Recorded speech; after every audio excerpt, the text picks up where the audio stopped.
Hello, everybody. My name is Mark Atkinson. I'm going to more or less facilitate this or just give our guest, Joe Delk, some softball questions to have him tell his story of why he started a solo law firm in Western North Carolina. So, the official title of this session is Why You Should Consider Opening a Law Firm in a Small Town. And so we'll record it and it'll be sent out to made available for broader distribution. So we'll jump into it. So Joe, welcome to this conversation. And I guess first, how would you answer that question? Why you should consider opening a law firm in a small town? Yeah, you asked for my 15-second elevator pitch a minute ago, and I should have been thinking about that. But why you should open a small town is lifestyle work balance. It is a lot easier to find that balance in a small town. And I can obviously go into a lot more detail about that. But that is essentially what it comes down to, is that you can find a much happier work existence in a small town than I think you can find in a bigger city. Okay, great. Well, let's get into your story. So obviously, you're an attorney. So you went to law school somewhere. So tell us about law school, and then tell us what you did right after law school, and then we'll kind of use that to begin your story. So I went to law school at Washington Lee School of Law in Lexington, Virginia, just north of Roanoke. Small law school. I loved it. It was a very intimate kind of. I think at the time it was the smallest law school in like the top 100 listed law schools. And I like that kind of smaller, more intimate atmosphere. After law school, though, as any attorney would know, they kind of beat it into you that what everybody wants is to work at a big firm and get on the partnership track and all that. I ended up getting a job in Charleston, South Carolina, which I had spent some time at throughout college and law school. So I got a job at a medium-sized insurance defense firm. It was very exciting living in a bigger city. I know it's not a big city, but for me, it was a lot bigger city. But a big city, it was right downtown, had a parking space right off Meeting Street. And initially I loved it, but then over the course of a couple of years, it just ground on me and the work itself wasn't interesting. Didn't meet clients. I hated billable hours. Our firm had a relatively high billable hour requirement for associates, and I realized within 2 years that I was unhappy. I didn't want to do it. I left the firm, moved back to my hometown, not knowing what I was going to do, kind of anticipating getting, settled again, lived with my parents for a couple months, which is mortifying. But because my dad's a lawyer here in my hometown, he got me busy doing criminal work, just to go handle this speeding ticket, go handle this, minor criminal matter, which I had no interest in criminal work. But I kind of got into it. And then I realized sitting at a desk for 12 hours a day, while that was terrible, playing in the courtroom and talking to clients, dealing with judges and dealing with other attorneys was exactly what I wanted to do. Okay, so Yeah. yeah, let me just quick interruption. So Yeah. you worked a couple of years in Charleston, I think you said, for Yeah. medium-sized law, got burnt out, left there, went to, I think it's Lenore. Lenore, Uh, yeah. It's in yeah, Western where North Carolina. yeah, and so then you just sort of shadowing your dad, and he Mhm. threw you some bits like, "Hey, do this, do that," and that's Correct. okay. So I just want to make sure we got that clear, that I mean, transition. my plan was to get settled here for a little bit, kind of refine what I want to do, and then go to Greensboro, go to Charlotte, Yeah, go to Raleigh, and find another firm that was exactly where I came from. But this one's going to be different, and so I'll be happy there. yeah. And that clearly didn't. And then I met my wife. Well, she wasn't my wife at the time, but she met who I was going to marry. And then that just kind of snowballed into me establishing my practice here. Right. And yeah, and I didn't mean to cut you off, but yeah, tell No. me, I guess, how the early the early stages of starting your practice of, you know, I guess your dad introduced you to some Mm. folks, it was nice having some, Right. something there, but you had to do a lot on your own. So just kind of Right. talk through how you started from being the young attorney in town, how that got established, what you did, how you did it, what worked, what didn't work. I will say having my dad already established here made the start easier for me. And I'm not gonna, say that it was it was all, my own bootstraps and all that stuff. I acknowledge that. But what I've learned over the years is that if you've got at least one kind of mentor or somebody you can rely on for questions, it is easy to establish on your own. So my dad and I were quasi partners for a little bit. He did mostly business and real estate, and I was going more criminal. And I quickly kind of did everything on my own. I set up my own files, I dealt with my own clients, I did my own billing, and I was just using his office as kind of a place to throw my files. I didn't even have an office there. I worked primarily from home, from my laptop, and made phone calls from my cell phone. I did a lot of email. And then about 3.5 years ago, through no personal problems, it was just my practice was different than his practice, and we were ships in the night anyway. So I decided to move down the street and set up a small office of my own. That's when, we'll get into this, but that's when I started having a lot of fun, kind of set up my own LLC. I established my own logo, and I got into the marketing of it. And once I was on my own and by myself and not relying on somebody else, that's when I had a lot of fun, because, everything became, my doing. And, I was kind of half entrepreneur, half lawyer. And that's when I started really enjoying the practice of law, when you feel like you have control over everything. And that's part of my also 15-second pitch, is that being in a small town, you have so much more control, which gives you that work-life balance. Right. And one other thing related to that I remember you'd mentioned telling me before was just the aging out of attorneys that are in these smaller towns. So can you touch on that and how that can create opportunity? Yeah. Let me back up a little bit. You've probably heard the term like food deserts, where they talk about like inner cities where they don't have like fresh fruit. It's just, essentially gas stations, and there's a significant lack of fresh fruit and vegetables and stuff like that. And I've been reading about it over the last couple of years just because it's an interest, but there are things called legal deserts. And I think the ABA has come out and said that for a county to be well represented legally, you need about 1,000 to 1. So for every 1,000 residents, you need a lawyer. In our county, we are at about 4,000 to 1. So we are definitely considered a legal desert. And it's the same across North Carolina. You've got the big cities, you've got plenty of lawyers. In smaller towns, you don't have a lot of lawyers.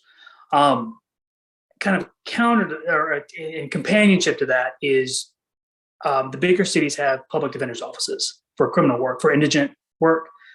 In smaller towns like Lenoir and most other smaller towns across North Carolina, the state contracts with local attorneys, and most of the attorneys here at least have part of their practice supported by that. So it's a lower hourly rate, but it's kind of guaranteed work, is that the state appoints you clients and you do the work and then you turn the fee. And right now for misdemeanors, it's $65 an hour. And that is guaranteed work and it's guaranteed income. You're not chasing money. You're not trying to get clients to pay you. So for young attorneys, getting paid, up to $65 an hour. Now, you have to cover your own overhead, your own office and stuff like that. But I have added things to my practice as it becomes more convenient. Yeah. But honestly, my practice could be a laptop and a cell phone and meet with clients at the courthouse. Right. I can totally see that, but I've added things to be more convenient in my life. I've got a copier now just because it makes printing off 100 pages a lot easier. Yeah, and I'm sorry, in my memory when we talked before, you talked about overhead, $65 an hour doesn't sound great for an attorney. And if that's all you're living on, that might be limiting in some way, but your overhead is lower. My memory was you told me your corner office, I don't know if you want to tell me what your monthly rent payment is for your nice corner office in downtown Lenoir. It's probably a third of what you'd be paying for a similar space in Raleigh or Charlotte. Or there's a building in downtown Lenoir that it's really too big for anything in any established business to come into. So the owner has subdivided it into little offices. So it's a shared kitchen, shared restroom, but then you've got individual offices down the hallway. The first office I rented from him was $250 a month, which is nothing. And it included my Wi-Fi and, water, power and all that stuff. So $250 a month was my overhead for the office. And clients would come there. I'd give office hours. When I was by myself, it was basically send me a text before you come to my office, and I'll make sure I'm there. I've moved down the hall to the nice office, and it's $600 a month. I think last time we talked, I was in one corner. I moved to the other corner, which is bigger, and now I've got enough room for a conference table and all that stuff. Right. And you'd be paying twice or three times that in Charlotte or Easy. Raleigh or yeah. You couldn't get an office, certainly not in downtown. And I am a block and a half from the courthouse. So I'll drive to the office in the morning, I'll park, and then I typically just walk to the courthouse. Yeah. That and, if nothing else, being able to walk around and get to all the places you need. Our register of deeds is 2 blocks from the courthouse. And I'm kind of in the middle in between them. So I can get back and forth to the government offices very easily. All the other law firms are downtown. But to get to the question you were mentioning is, I'm almost 40. I'll give my age. I'm turning 40 this year. I am the youngest defense attorney in my town. And I am overwhelmed with work. Part of being because you've got older attorneys that are getting into, typically young attorneys will start in criminal, and then you kind of transition to the more lucrative, family law or civil, and they have done that. And I'm in the transition of moving away from criminal and going into real estate. We don't have young attorneys to take over this workload. And right now, the attorneys that are contracted to the state are kind of overwhelmed with work. Yesterday was a nightmare day for me because I had so many things to deal with, so many cases to deal with.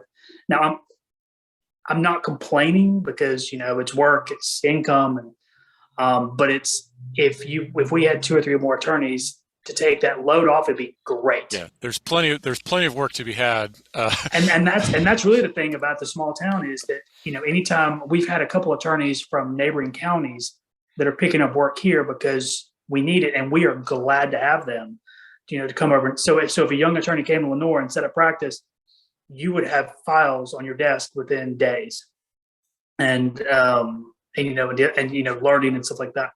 The other advantage to, and I don't want to jump ahead, but with talking about the aging attorneys, so I'm the youngest, and we've got probably half our attorneys are over 60, maybe more than that. So over the next 10 years, we're going to have a lot of retirements, and even the situation is going to get even worse here. But worse for us is opportunities for young attorneys to come in, and establish practice. One of the other advantages to being in a small town, and especially when there's plenty of work to go around, is we don't fight. Like, we don't compete over clients. We've all got plenty to do.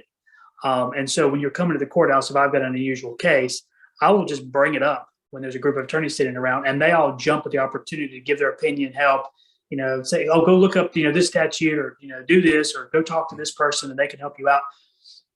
So there's a lot of more community here because we're dealing with the same people every day. You don't get in fights. You may fight tooth and nail in the courtroom, but then you go back and drink coffee together and, tell war stories. That is one of I think probably the biggest advantage that I don't appreciate being in a small town is having so many other attorneys that I don't compete with, financially. And so it's all just, we all kind of have fun together and work on cases. And especially in criminal law, we all win when somebody beats the state. If you win your jury trial, we all celebrate together. It's not like, you winning your jury trial is going to hurt me at all. It's just, the camaraderie that comes with that. That's awesome. That's great. Yeah, that's great. And to your point about legal deserts, I did an analysis, just, quick spreadsheet. And as you can imagine, Mecklenburg County, Wake County, Durham County, Guilford County have like one attorney per 500 people or 400 Right. people, whereas the rural counties, there might be 4, 5, 6,000 people per attorney, and just there's Right. much more opportunity, exactly to your point, and the numbers prove that out. So I know you've done it seems like you've done some creative marketing, but how do you, and you've got some swag, things like that, and kind of, but I guess talk about, that marketing and how you got known and how clients came to find you and use you again and again, and just talk a little bit about, for that solo attorney out there or somebody who's working in a law firm who's thinking about leaving to do something similar to what you might be doing, what advice would you give them for marketing, for business development? So one of the ways to deal with kind of the work-life balance is to keep overhead as low as possible. I have taken advantage of Facebook, Instagram, posting, the same thing a lot of, different industries use. I don't think law firms take advantage enough, or lawyers take advantage enough about that, because let's say you are a normal,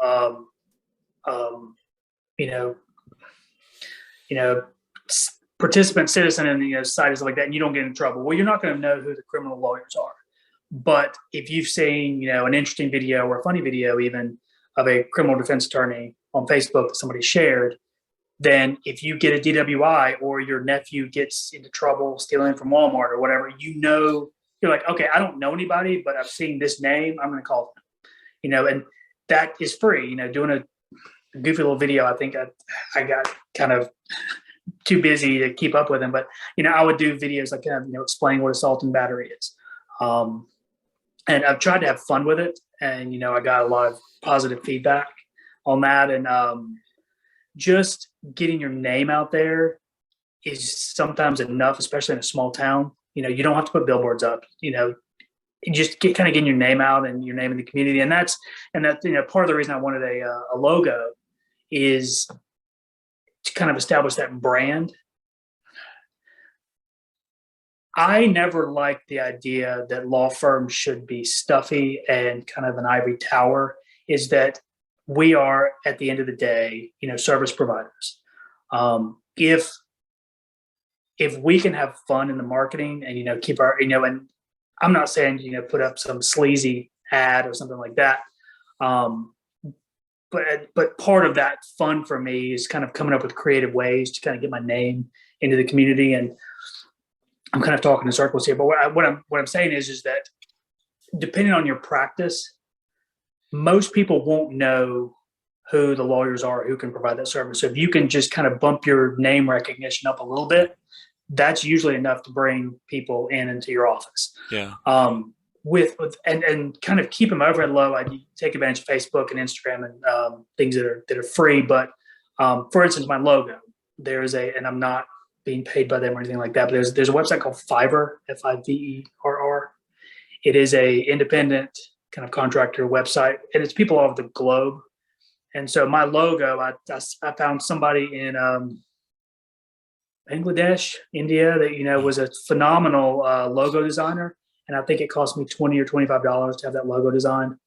My website was designed by somebody else. Very talented people, but they live in countries that have lower income Right. per capita, so it's less expensive for them to do it.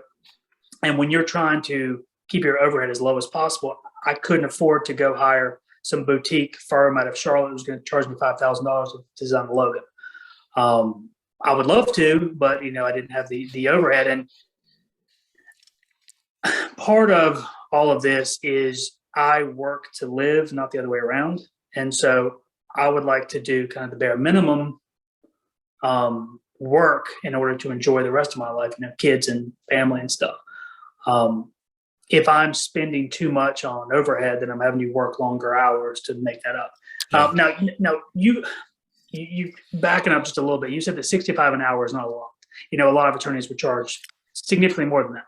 But if you can come to a small town and bill 20 hours a week, which is not unreasonable, especially once you get established, that's $65,000 a year of income. And if you've got little or no income, $50,000 or $60,000 a year in a small town is a very good income. It's not going to get you very far in uptown Charlotte, but in a small town with much lower rents or mortgages, you are going to find that life is a lot better. I made a lot more in Charleston, than that, but I had an obscene amount of rent I paid, and paying for parking passes and going out to eat and all the other expenses that come with living in a bigger city that you don't have to deal with in a small town. Right. No, thank you. Yeah, thanks for pointing that out. No, I absolutely agree with you. Yeah, you're a man after my own heart in terms of talking about keeping your overhead low, and if you have a low overhead rate, you can get by on a lot lower billing rate, Mhm.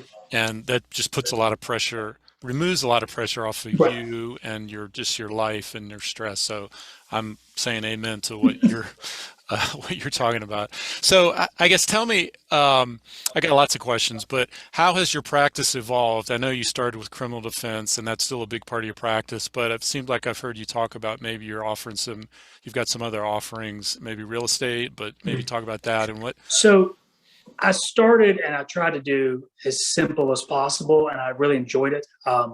And it was just me for the longest time. I set up my own files. I did my own billing. I filed all my paperwork.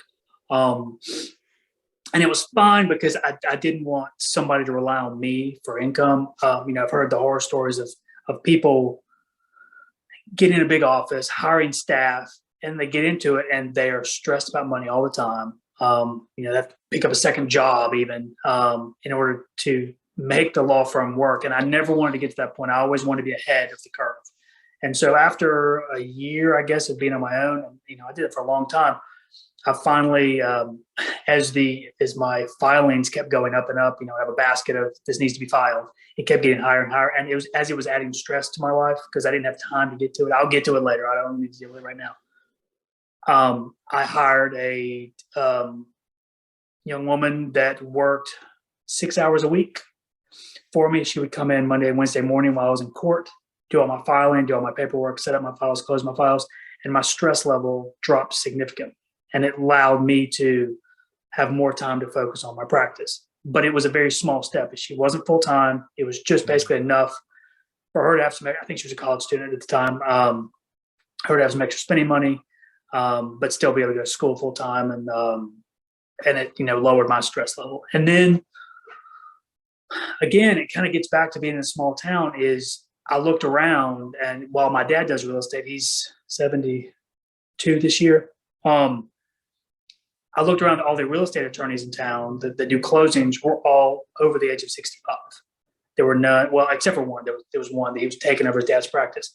But I started realizing that there were no attorneys in town that were going to be able to handle the real estate closings over the next few years. So I spent the last 8 months, 9 months training myself on real estate and working with Lawyers Mutual and with their training programs. And I started doing closings. And my plan is to, as my closings increase, start decreasing criminal. And that's more of a personal thing. It doesn't speak to the practice. It's more of a criminal law is great, but your life is structured around when court is on Mondays and Tuesdays and Thursdays. You're there in the morning, and other weeks you're stuck in court. And I wanted more control over my schedule. And with real estate closings, I can kind of work when I want to work and shift things around. I'm not beholden to a judge somewhere. And that was a personal transition to me. Is not only the need, but also if I make this transition, then I'll have more control over my schedule. Again, it kind of comes to the work-life balance. Is I like working Sunday afternoons. Most Sunday afternoons I work, but I don't work Friday afternoons. By midday Friday, I'm done with the week, and I want to go do something fun. But then I like the quiet office on Sunday afternoons to work for a couple hours and get ready for the week. And so having more control over my schedule is kind of my next step. Now that I'm established, I want to start taking the control a bit more. Yeah. And I guess in conversation, you've alluded to it, but your practice has given you the freedom to, I think, buy a house and raise a family in Lenore as a solo practitioner, Yep. business attorney / business owner which is Right. what you are, and you treat it as such. So a quick question, maybe it's a quick question, maybe a long answer, but talk about what technology do you use? Are you, I know you try to experiment and do different things, but do you have a practice management software, or do you use an Excel spreadsheet, or no shame in this, but what do you use? What's been helpful? It's been part of it's been the kind of transition when I started. And I will say that I live 90 seconds from work. Well, maybe 2 minutes depending on the stoplight I have to go through. And so not having a commuted, it would take me sometimes 45 minutes to get to work when I lived in Charleston, which, I mean, that's, an hour and a half out of your day. that's just wasted. And I will say that because I've focused more on the live to work. It's been different recently because I'm adding real estate and I'm not lowering criminal yet, so I'm working a lot more than I would like to. But before I started doing the real estate, I was working maybe 30 hours a week. I joke that I work 7 days a week, but it's not 8 or 9 hours a day. It's I may work for an hour, a couple hours on Sunday. I may respond to a few emails on Saturday. In downtimes where kids are watching TV, I'll respond to emails. But it allows me to, if we've got a dance recital Tuesday afternoon, I leave and go to the dance recital. But as far as technology, so when I started, it was again minimizing expense because I was trying to keep my overhead as low as possible. I did use Excel. I used Google Voice for contact with clients. I didn't want to give them my real cell phone number, but Google Voice kind of gave that extra step in between, so they wouldn't call me at 2:00 in the morning. And that was free. I didn't use any practice management software to start. For accounting, it was pretty much paper and trying to keep up with receipts. I did transition fairly quickly to QuickBooks and QuickBooks Payroll, which the accounting aspect of all this I do want to get into because there's some advantages on that. Maybe about a year and a half ago, I finally bit the bullet and got Clio, it's my practice management software. It's not perfectly tailored towards criminal law, but it's what I needed, just kind of keeping track of documents, dates, and billing. And it's $30 a month, $35 a month, which I could justify. I was like, what, if I'm spending an hour on a case, I would rather spend the hour on the case than several hours trying to shoehorn in Excel. And so it's more of like, as you get busier, you find ways to become more efficient, even if it costs you a little bit of money. And that's kind of the point in all this is start with only the absolute basics of what you need. And honestly, in a small town, a laptop, a printer, and a cell phone is all you need. You can meet with clients at the courthouse. You can meet with clients at the coffee shop down the street. You don't need an office to start. And I think that's what a lot of people don't understand. You don't need staff to start, which keeps your overhead so low. And then just add things, like for instance, when I got into real estate, I finally had to buck down and get a high speed scanner and printer because we were printing loan packages of 100 pages.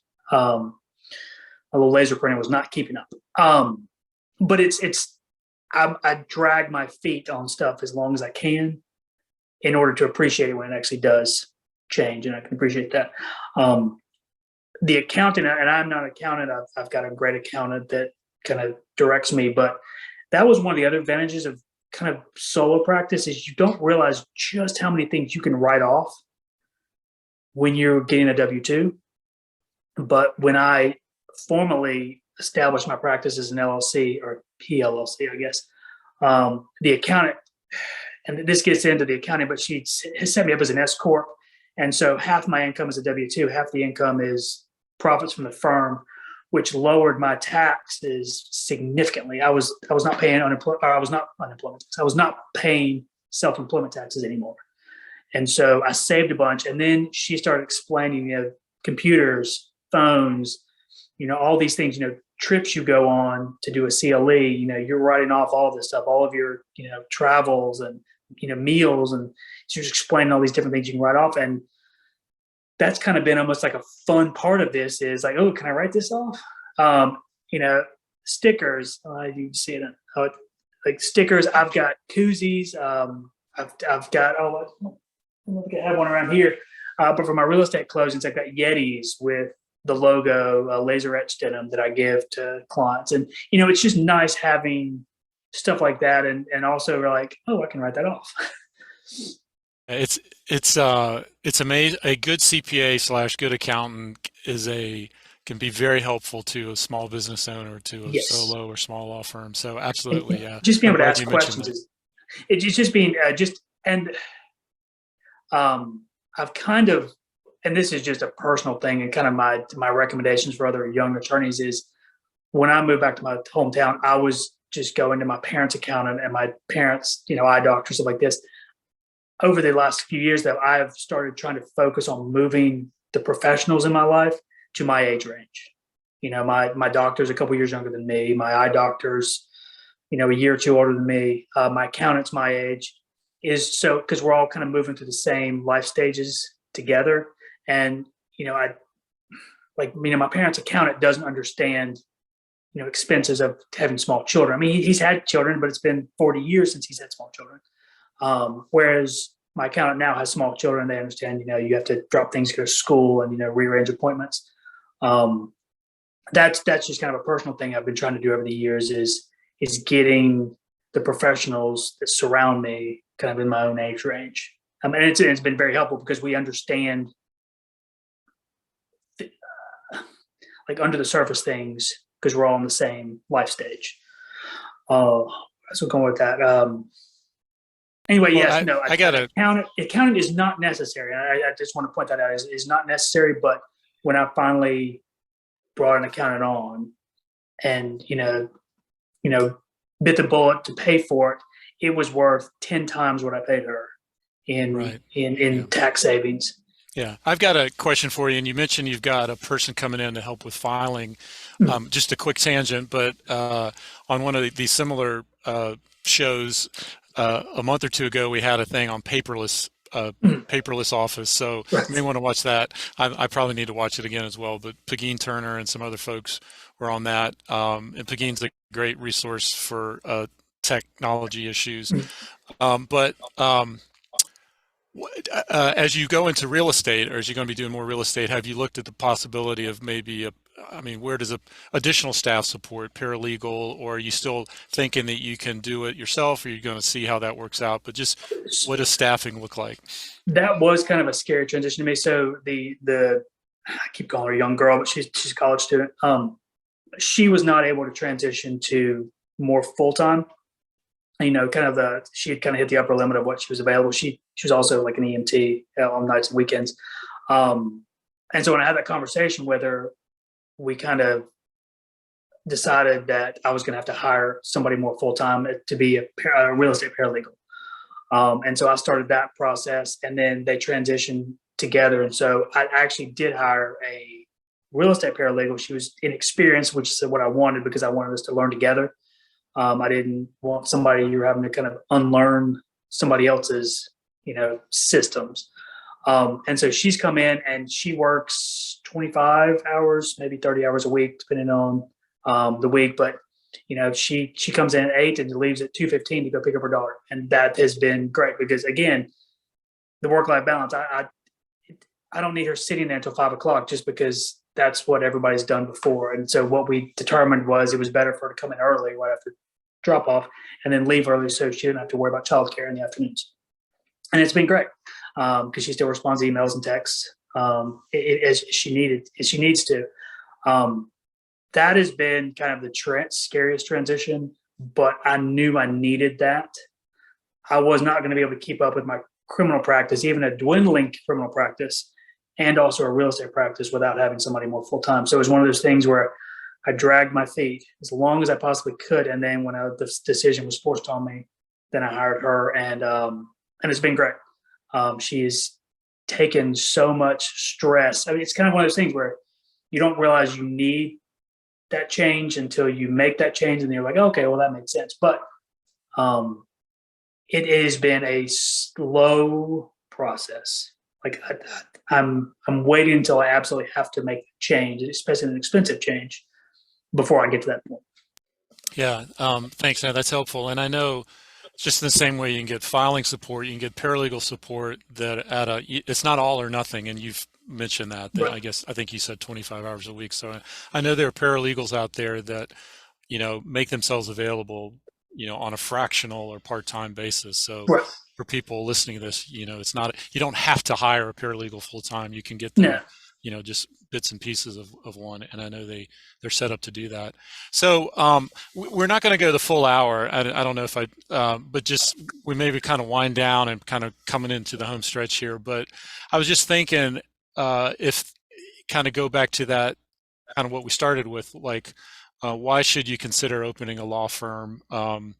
in a small town, but just sort of wrap it up again, maybe summarize. So picture an attorneys out there listening to this recording, and they're working in a law firm for 2, 3, 5 years, and they're like, I want to get out, I want to go back home, I want to change. Or they're right in law school and they say, well, I want to go back to my hometown, I'm the only attorney there, the other I would be the only attorney under 70 years old. What kind of, I guess, final pitch you would give, like advice, suggestions, life advice, encouragement to how to make that step? I mean, I think the ideal, you would have somebody that you could, rely on questions. You have a lot of questions. And if you're not the type of person that's just going to stop somebody on the street and just, or, at the courthouse and ask them questions, you do need kind of a mentor to go with. I'm disappointed that the law schools focus so heavily on getting jobs in big firms. There are, and looking back, I don't remember any small firms recruiting, and you can't. I mean, I can't go to law schools personally and recruit a bunch of people.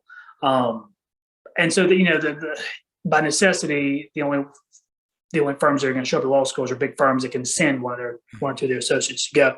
And I get that. I wish there was more of a focus with the law schools of the advantages to go into a small town.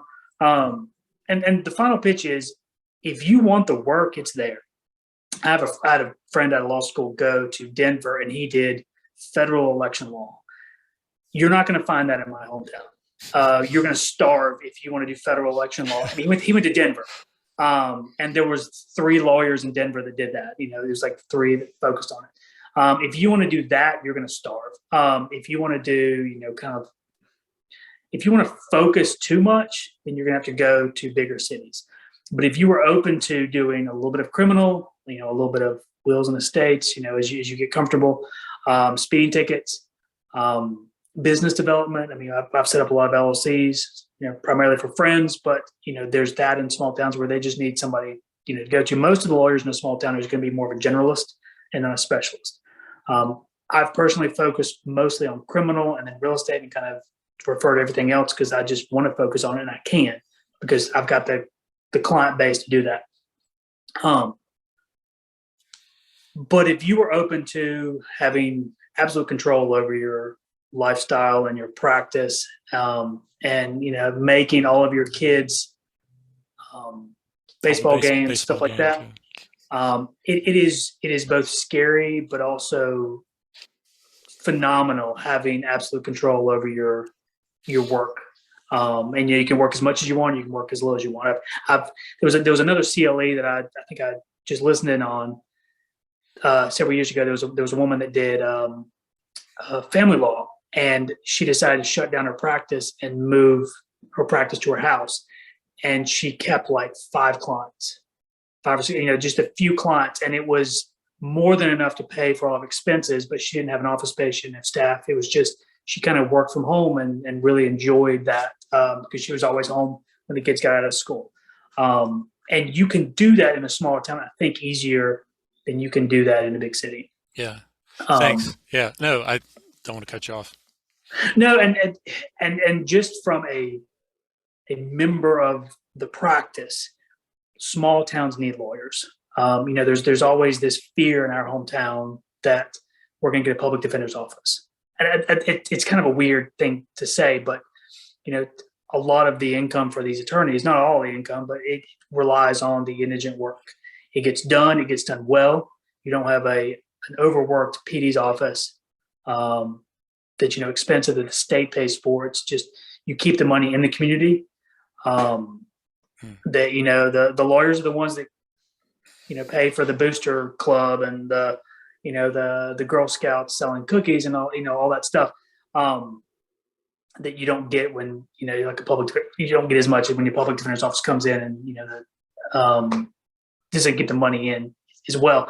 So just from a member of the bar, we need to make sure these small towns have coverage, legal coverage, and the advantage to young lawyers or disgruntled lawyers at bigger firms is that if you want the work, it's there. You're not going to be scraping by hoping, to get the morsels off the table. You will be overwhelmed with work if you come in and just open your practice. Yeah. Yeah. Yeah, that's great. Yeah, what I've heard you say is I've heard you use the word fun several times, that it's been fun. I've heard you say that you've got a work-life balance. I've heard you say that it's a collegial environment with the other attorneys of supporting one another. I've heard you say that there's a need. There are not enough attorneys for all the demand, that you'd have case files on your desk within the first week of work that needed to be done. I've heard you say it's an opportunity to be involved in the community and to give back to the community. I mean, there's just a lot of positives there. So this was great. Yeah, I think you've answered well why you should consider opening a law firm in a small town, the opportunities, the benefits, the rewards, the complexity, the challenges, but also the rewards and the opportunities and benefits. So the one thing I know that was a summary, but the one thing I want to add, you're talking about being fun. When I worked at a big firm, an hour was an hour and I got a salary, and you don't have the incentive to work harder really, other than just not being fired or wanting a promotion. And going to work was just, I got to go to work and then I can go do something I enjoy. I love working. When I talk about I work 7 days a week, it's because I love building my practice. When I get tired of being a lawyer, then I become a marketer. And when I get tired of being a marketer, I become an accountant. And I go through my accounting. And so I've always got something different that needs to be done within my practice. And so when I get tired of doing one thing, I just kind of shift around, and it keeps the excitement. And, I'm always thinking about what I'm going to do next. I'm always thinking about my own cases. And I mean, this is just the practical aspect of it, is that when I make $1, that's my dollar. I don't get a salary and all the money goes somewhere else. It's that's what makes it, I think, fun, is that it's because you're investing yourself in your practice and you get the benefits of it. It's not somebody else that gets the benefits of it. Yeah. And I will say this, and I will put this out there, and I hope I don't get overwhelmed. If you are interested in coming to a small town like Lenoir, you are more than welcome to work off my conference table until you kind of get established. Like I said, you need a laptop and probably a printer. I know you said that, the paperless, and you can probably go that way, but the reality is in North Carolina courts, you still need a printer for some things. We're not at e-courts yet. But the, a laptop or printer and a cell phone, and you can start your practice. And I'm more than happy to, answer any questions and be that mentor if you want to come somewhere like Caldwell County. But I think any county you go to, if you just, call the local bar president and say, I'm interested in coming to your county, they will bring you in, they will wine you and dine you and beg you to establish your practice. And you get to meet all the attorneys, and they will jump at the opportunity to convince you to come there and be your mentor. Great. Yeah, that's awesome. Thanks. That's a great way to end it. Thanks so much, Joe. Yeah, you were everything I expected you to be. Just a great storyteller and a good salesman for small town America and Lenoir and such places that are all over our state that need attorneys. So thank you. That's going to wind up this session. There'll be more sessions with different topics coming up that NCBA will be advertising. So thanks for listening in. Thank you. Thanks, Joe. It. Thanks, everyone. Good to see ya. Thank you. Bye-bye. Thanks, guys. Yeah, thanks. That was great. So, Julie, I assume you'll cut the tape when you need to.